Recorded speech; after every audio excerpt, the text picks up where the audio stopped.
저기 TV조선 김정우 기자 부탁드립니다. 기자님. 네, TV조선의 김정우입니다. 네. 그 여사님 관련해서 좀 한 가지 더 질문 드리고 싶습니다. 그 대외 활동을 이미 뭐 좀 자제 내지는 자제가 아니라 예. 아까 말씀드린 대로 대통령인 저나 제 핵심 참모들이 판단할 때 이거는 국익이라든지 이런 거와 관련해서 꼭 해야 된다 하는 거 아닌 것은 사실상 중단해 왔고 앞으로도 중단할 것이라는 것입니다. 예. 감사합니다. 사실상 중단 같은 이제 그런 거는 저희가 보기에는 이미 그 대선 때 이미 좀 내주에 충실하겠다는 그런 약속을 하신 바도 있고 네. 그런 연장선상에서도 지금 볼 수 있을 것 같은데 저희가 좀 돌이켜 보면 대선 때 그 이른바 그 한 유튜버와의 7시간 통화라든지 그리고 그 이후에 좀 성향에 좀 약간 좀 의심스러운 그 종교인과의 대화 그리고 지금 이른바 이제 명태균 씨 사건까지 쭉 이어져는 것들이 대부분 대외 활동에서 나온 거라기보다는 오히려 좀 개인적인 사적인 그런 연락 차원에서 이제 만 논란이 된 건데 그렇다면 이런 이제 비공식적인 그런 활동에 대해서 앞으로 좀 전에 좀 약간 부적절 내지는 뭐 아니 신중하지 못한 처신이라고 하셨는데 앞으로 신중한 처신을 위해서 어떤 조치를 취할 것인지 그걸 좀 부탁드리고요. 이게 제2부속실하고도 연결되는지 거기까지 좀 말씀 부탁드리겠습니다. 앞으로 부부싸움을 좀 많이 해야 될 것 같습니다. 네. 대외 활동이야 이제 제2부속실을 통해서 이렇게 하면 되고 어떤 면에서 보면은 좀 순진한 면도 있고 제가 이거 제 아내라고 이렇게 변명하는 것이 아니라 하여튼 전체적으로 좀 우리가 이걸 이해하는 바탕 위에서 또 잘잘못을 엄정하게 이제 가리자는 것인데요. 이런 거죠. 제가 이제 오늘 뭐 좀 시간 많이 들여서 하기로 했으니까 저도 이렇게 짧게만 안 하고 제가 좀 말씀드리고 싶은 얘기를 좀 하겠습니다. 제가 이제 2021년 7월 말에 그 정치 그 선언을 하고 한 달 만에 전격적으로 국민의힘에 입당을 하고 입당 그 신청서를 권영세 인재영입위원장한테 주는 그 신청서가 언론에 공개되다 보니까 제 휴대폰 번호가 공개가 됐습니다. 그날 하루만 문자가 한 3,000개가 들어오더라고요.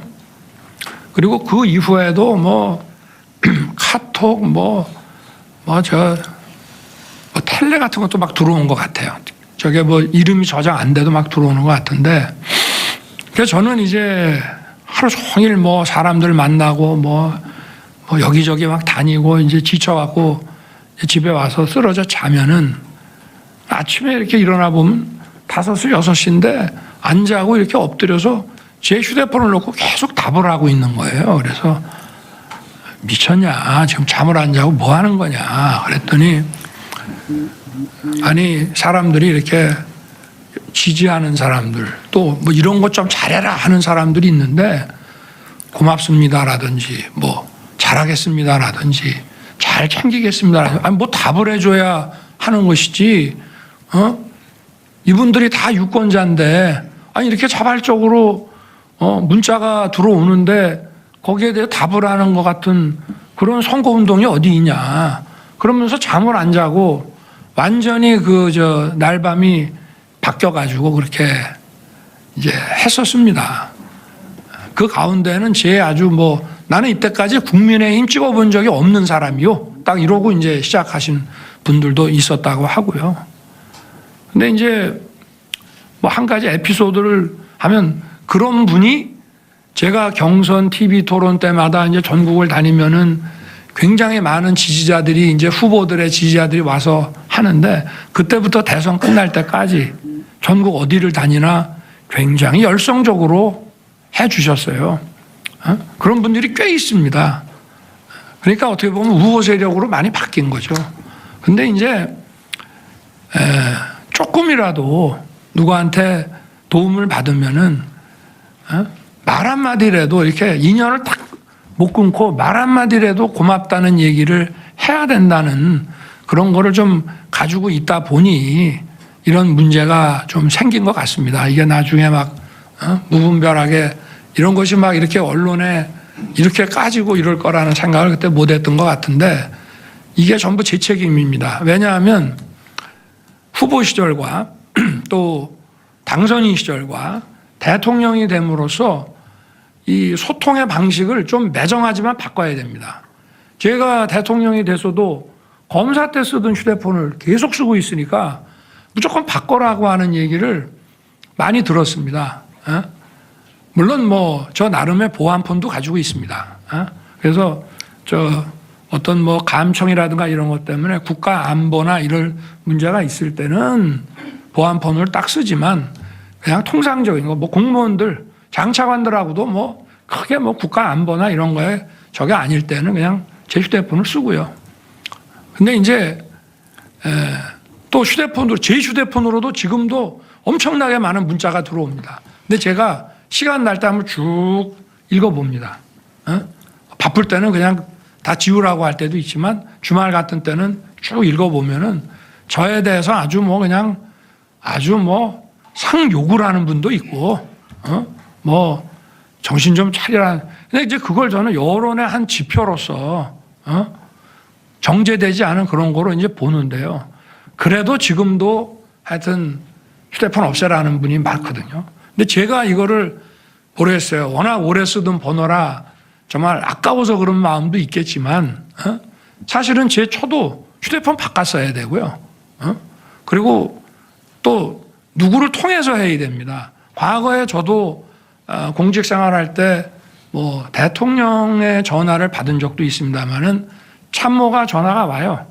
와서 몇 시부터 몇 시 사이에 뭐 발신지 표시 제한이라는 거로 딱 오면은 대통령님 전화로 아십시오. 그렇게 해서 이제 그 시간 휴대폰 들고 기다리다가 딱 오면 이렇게 바꾸니 이렇게 했는데 저는 이제 그런 거를 안 한 것이 이제 과거에 그 전직 대통령 부부가 그런 프로토콜에 따라서 한 것이 다 이런 부정적인 부적절한 이런 그 국민들 걱정 끼쳐드릴 만한 사고의 예방을 위한 건데 저는 또 아니 내가 번호 바꿔버리면 가까운 사람들도 그렇다고 다 일일이 이 번호라고 알려줄 수는 없지 않습니까? 그렇기 때문에 그런 거를 이제 그야말로 국민들이 또 제 주변에 있는 사람도 국민이니까 뭐 제 친구라고 저한테 좋은 말만 하는 것이 아니라 학교 동창이지만 잘 오랫동안 못 봤던 사람들도 뭐 좀 거침없는 얘기들을 막 보내주는데 그게 이제 여론을 듣는데 도움이 된다고 해서 그거를 저도 이제 안 하고 그러다 보니까 제 아내에 대해서도 좀 이런 것들을 미리미리 그 전직 대통령 때의 그 프로토콜대로 싹 바꿨으면 되는데 그건 뭐 제가 원래 그렇게 했어야 되는데 저 자신부터 못했기 때문에 이런 문제들의 발생 원인의 근본으로 들어가면 그거는 저한테 있고 또 비서실장이라든가 뭐 경호처장도 저한테 임기 초부터 얘기했습니다만 제가 그래도 이걸로 들어오는 다양한 얘기를 내가 주각주각 그래도 생생하게 봐야 된다는 생각이 너무 강했고요. 그리고 이제 예를 들면 당의 무슨 초선 의원들이 저한테 전화하면 제가 딱 받거든요. 그래서 아니 무슨 일이에요? 딱 이러고 아니 뭐 좀 저희들도 시간 좀 내주십시오. 그러면 저도 뭐 저녁에 일정이 없으면 그럼 어디로 오세요? 이렇게 이제 하는데 의원들이 이런 대통령 처음 봤다는 겁니다. 원래 하려고 그러면은 절차에 따라서 비서실장, 정무수석 뭐 이렇게 통해서 뭐 미리 날짜를 잡아서 뭐 하고 대통령하고 직접 통화한다는 것 자체가 아예 불가능한 일인데 저는 하여튼 저하고 통화하신 분 아마 손들으라고 그러면 무지하게 많을걸요. 또 저 텔레그램이나 문자로 서로 주고받은 분들 뭐 엄청나게 많습니다. 근데 저는 이게 리스크도 있지만 장점도 있다고 생각했기 때문에 이렇게 했는데 하여튼 이 부분은 제가 더 하여튼 이런 리스크를 좀 줄여나가고 국민들이 어쨌든 이런 거로 걱정하고 속상해하는 일이 없도록 하여튼 좀 조치를 하겠습니다. 네. 고맙습니다. 좋은 질문해 주셔서. 네. 네, 지금 한 가지 질문한 것 중에서 제2부속실 문제도 같이 좀 말씀해 주셨습니다. 질문. 오늘 제2부속실장은 발령을 냈습니다. 네, 발령을 내서 아마 제2부속실장이 같이 일할 직원들도 금년간에 이제 다 뽑을 것이고, 그리고 제2부속실 사무실도 지금 거의 이제 공사가 끝났죠. 네네. 그래서 이제 직원만 뽑으면 바로 일할 수 있게 됐기 때문에 이제 활동이 많이 줄어드니까 이제 꼭 해야 될 거를 판단하는 거, 여기저기서 편지도 오고 이렇게 좀 대통령 부인에게 뭐로 요구하고 이런 것들이 오면은 그런 것들을 이제 다 받아서 어떤 식으로 할지, 그걸 이제 사실은 대통령 부속실에서 했는데 대통령 부속실도 워낙 바쁘다 보니까 그래서 하여튼 그런 것들을 좀 잘 하면은 그런 리스크는 좀 줄어들 수 있지 않겠나 그렇게 생각합니다. 네, 다음 질문 받겠습니다. 네, 안녕하십니까. 영남일보 정재훈 기자입니다. 저는 지지율 관련해서 질문을 드리고 싶은데요. 최근 여론조사 결과에 따르면 취임 후 처음으로 20%대가 무너졌다는 결과가 계속해서 나오고 있고 지속해서 최저치를 갱신하고 있다는 결과가 잇따르고 있습니다. 그리고 저희 대구 경북을 포함해서도 전통적인 보수 지지층이 이탈을 하고 있다는 지적도 잇따르고 있는데요. 사실 대통령께서는 지지율에 일희일비하지 않는다거나 아니면 도를 맞고 가겠다거나 이렇게 표현하신 적이 있는데 사실 이제는 이에 대해서 어떻게 생각하고 계신지 그리고 지지율을 끌어올리기 위해서는 어떤 방안을 생각하고 계신지 궁금합니다. 글쎄 제가 축구 선수가 야구 선수가 전광판 보고 운동하면 되겠냐?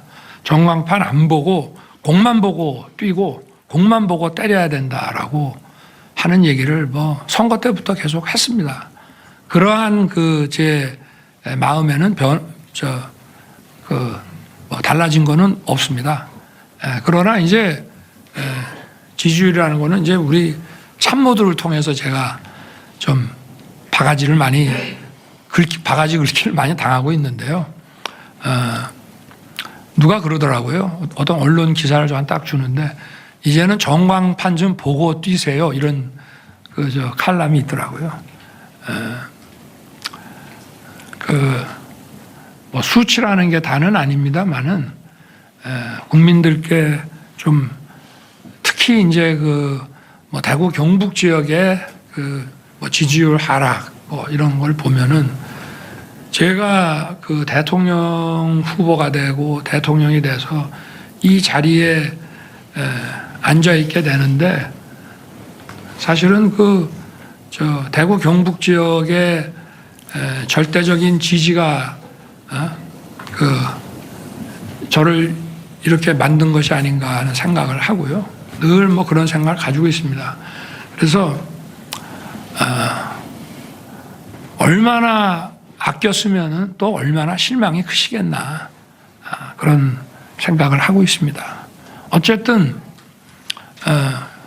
지지율을 올리는 무슨 보관을 가지고 또 어떻게 무슨 여론으로 그런 꼼수 같은 거는 저는 쓸 줄도 모르고 제 체질에도 안 맞고 하여튼 또 아마 이런 게 아닌가 싶은데요. 좀 더 유연해지고 좀 뭔가 자꾸 이렇게 변화를 좀 주면서 일을 해야 되지 않느냐. 그리고 이런 것도 있겠죠. 다른 사람들이 너 잘못한다고 자꾸 뭐라고 반대 세력이든 뭐든 막 너를 공격을 하면 좀 네가 그런 거를 좀 안 듣게 마치 이런 거죠. 자식이 밖에 나가서 혼인하고 오면은 그 혼난 게 맞다 틀리다를 떠나서 너는 임마 왜 이렇게 맨날 혼나고 다녀? 좀 앞으로 좀 잘해봐 하는 그런 것도 있다고 저는 또 생각하고요. 그래서 하여튼 이런 변화와 또 쇄신과 또 더 유능한 모습 이런 것들을 좀 국민들께 보여드리고 또 영남일보에서 말씀을 하시니 뭐 또 대구 경북 지역에 계신 분들은 하여튼 좀 하여튼 전체적으로 국민들께서 속상해하지 않으시도록 하여튼 잘 좀 해야 되겠다는 생각이 들고요.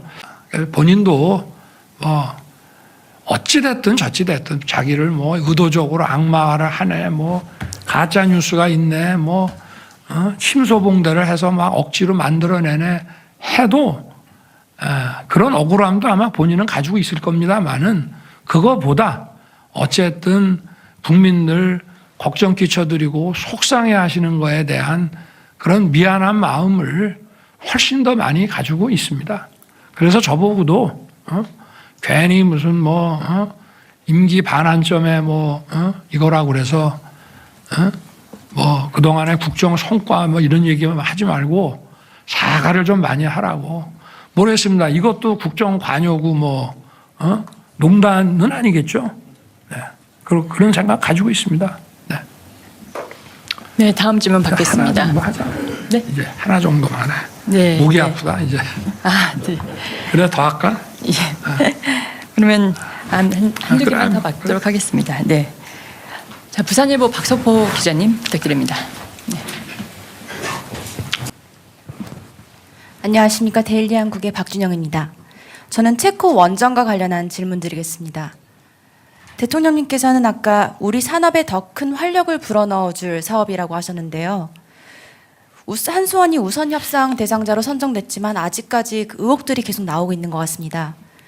특히 몇 차례 설명에도 불구하고 체코 원전이 헐값에 수주됐다는 헐값에 수주하였고 죄송합니다. 헐값에 수주됐고 또 부당한 금융 지원을 약속했다는 의혹은 사그라들지 않고 있는 것 같습니다. 대통령님께서는 이번 체코 원전 수주가 국익에 정말 도움이 되는지 그리고 본계약 체결을 장담하고 계시는지 궁금합니다. 지금 원전 2기를 24조 원에 수주한 거를 헐값이라고 한다면은 그건 너무 무식한 일단 얘기라고, 제가 우리 기자님을 무식하다고 하는 것이 아니라 그런 얘기들을 하는 분들한테 얘기를 하고 싶고요. 그거는 뭐 이런 국제 이런 상황을 좀 알아보면은, 그리고 우리나라가 그 전에 우리나라 지금도 진행 중인, 지금도 건설하려고 하는 우리나라 원전, 또 UAE에 했던 바라카 원전, 지금 또 진행되고 있는 이런 원전 이런 협상과 관련한 걸 다 보시면은 원전 2기에 24조라고 하는 것을 헐값이라고 한다는 거는 물론 이제 금액이 고정된 게 아닙니다. 그 사람들이 이 정도의 이제 예산안을 잡아놓고 이제 또 앞으로 이제 우선 협상 대상자이기 때문에 이제 이거는 가격과 조건과 이런 모든 것이 이제 원전 계약이라는 거는 계약서만 아마 한 이런 거로 몇 건 될 겁니다. 그거는 이제 내년 3월까지 가봐야 하는 것이고요. 일단 2기에 24조짜리를 헐값이라고 하는 거는 그거는 뭐 그건 말이 안 되는 얘기입니다. 그리고 과도한 금융 지원도 무슨 금융 지원 얼마 하기로 약속한 것도 없고요. 그리고 체코가 그렇게 이거를 막 무리하게 자기네 경제 어떤 사이즈에 무리하게 막 이것을 추진하는 것이 아니라 어차피 이거를 고정 비용을 좀 많이 넣어서 원전으로 해서 에너지를 생산할 건지 가스나 석유를 사올 건지 뭐 이런 걸 정하는 거기 때문에 그렇게 과도한 금융 지원이 나올 수가 없는 겁니다. 이거는 구체적으로 이제 또 협상을 해 나가면서 이제 해야 될 문제고요. 그리고 본 계약은 저는 뭐 잘 될 거라고 보고 있습니다. 지금 밖에서는 이제 웨스팅하우스의 이런 좀 뭐랄까 지재권을 앞세운 이런 것들이 좀 발목을 잡고 있지 않느냐라고 하지만 웨스팅하우스와 우리 한전한수원 또 원전이라는 거는 수출하려고 해도 원전기술 보유국에 또 이런 승인이 있어야 돼요. 그래서 또 미국 정부와 우리 정부 간에 또 이런 합의도 잘 진행되고 지금 MOU도 가서명됐거든요. 그래서 이제 가서명한 거는 그 기업인 한전한수원과 웨스팅하우스의 이사회에서 이제 오케이해서 서명을 하게 되면 정부의 가서명은 또 서명으로 가는 겁니다. 그래서 여러 가지, 그리고 체코는 뭐 우리 거를 원하고 있고요. 네. 그래서 오히려 체코가 미국에다가 하여튼 한국 이거를 우리가 좀 제대로 받아서 할 수 있게 해달라고 지금 얘기하는 상황이기 때문에 이런 구체적인 협상들을 양국 하여튼 당국이, 이게 또 기업만 하는 게 아니라 정부가 늘 뒤에서 같이 참여를 해서 진행을 시켜줘야 되는 거거든요. 그러니까 잘 될 거라고 저는 뭐 확신합니다. 그리고 지난번에 제가 9월에 체코에 가서 대통령, 총리, 뭐 또 장관들 다 만났는데 하여튼 한국의 이 원전 기술이 들어오는 거, 그렇게 해서 좀 많은 기술도 자기들이 좀 이전받고 싶고, 체코는 사실은 원전 부품에 대해서는 굉장한 강국입니다. 제가 그 원전에 제일 중요한 게 또 터빈이거든요. 원전도 결국은 증기 장치입니다. 이 증기를 만들어내는 거를 석탄이나 무슨 뭐 석유나 가스로 끓이는 것이 아니라 원자력 에너지로 끓이는 것 뿐이지, 이것이 전기를 생산하는 그 메커니즘은 결국은 증기로 되는 거고, 증기에서 그 터빈이라든지 또 이 그 다른 뭐 여러 가지 기계공학적인 이런 장비들은 굉장히 체코가 오래 전부터 아주 그 기술, 거기도 기계공학 강국이기 때문에, 근데 이제 우리한테 더 이제 그 자기들도 정말 자체 원전을 만들어서 수출할 수 있는 그런 이제 기술 이전을 받고자 하기 때문에, 그리고 한국은 어쨌든 납기를 정확히 지킵니다. 우리는 그걸 어겨본 적이 없어요. 방산에서 무기를 우리가 인도를 하던, 뭐 원전에서 저희가 시공을 해서 키를 딱 넘겨주든 간에, 뭐 다른 데는 막 10년 넘어가는 나라도 있고, 무기도 뭐 제때 인도를, 아니 무기라는 거는 제때 인도 안 하면 급하게 훈련도 하고 써야 되는데, 우리는 열세 넘겨주는 시점이 약속한 거를 정확히 지키는 나라다 하는 것이 한국의 또 굉장한 경쟁력입니다. 그래서 좀 기대를 하셔도 되지 않을까 생각합니다. 네, 지금 많은 분들이 좀 손을 드셨지만 이 담화를 제외한 지금 기자회견만 2시간을 훌쩍 우리 넘었습니다. 국제 외신 기자 한 분 마지막으로 한 분 여쭤보지, 계속 할까요? 네. 감사합니다. 안녕하십니까 대통령님. 저는 북한 전문 미국 언론사 NK뉴스의 CEO 테드 오케럴입니다. 오늘 귀중한 시간을 내주셔서 감사합니다. 첫 질문, 평양 드론 사건에 대해 입장을 밝히지 않은 것이 남북 관계에 대한 한국이 입장을 강화한다고 생각합니까? 아니면 약화한다고 생각합니까? 그리고 이 자리를 빌려 김여정 부부장에게 전하고 싶은 말씀이 있으신가요? 말귀를 잘 못 알아듣. Could you please repeat your question in English?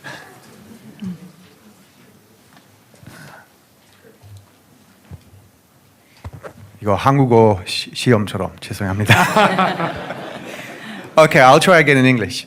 By not addressing the Pyongyang drone incident, do you believe this strengthens or weakens South Korea's stance on inter-Korean relations? And would you have anything to say to Ms. Kim Yo-jong after all of her threats and statements recently? 감사합니다.